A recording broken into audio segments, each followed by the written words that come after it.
I don't think you can just look at murder in isolation, because mandatory minimum sentences are being imposed now on firearm offences as well. And the volume of firearm offences is significant. So between that and murder's always had mandatory minimum sentences. You know, what they're doing is increasing those minimums from 15 years and 20 years, which is what exists now for capital murder. And I think they're proposing 40 and 50 years.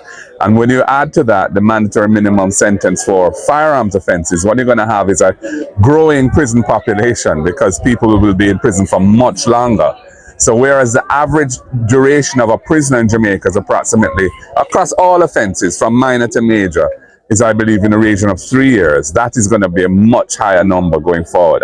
How are they all going to fit? Where are the rehabilitation programs to try and reorient those people who have committed crimes, so that when they come back into society, they're no longer a threat to the rest of us? The consequences of these measures need to be thought through and implemented, you know. So I don't hear the government talking about these things.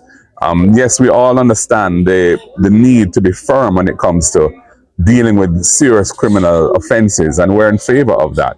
But we need to also think through the impact and implications of changing the rules in this way.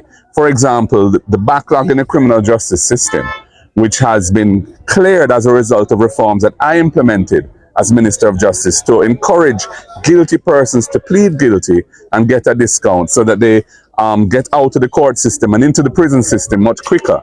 With the new mandatory minimum sentences, that is now a spoke in the wheel. So you're going to have many more cases that would have been dealt with through a guilty plea now going to trial in the gun court and so on. The court system is going to be overwhelmed by that. So these are some of the things that need to be thought through before you start talking about the increased sentencing rules, you know.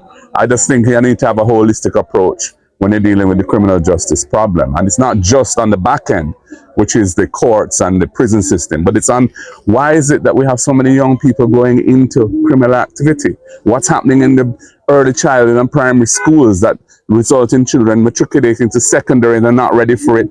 They can't handle the secondary curriculum. They leave with nothing to show for it. And those are the ones that are vulnerable to being swayed into crime. We need to have an overall strategy that deals with both sides of the problem. And this government really doesn't understand that.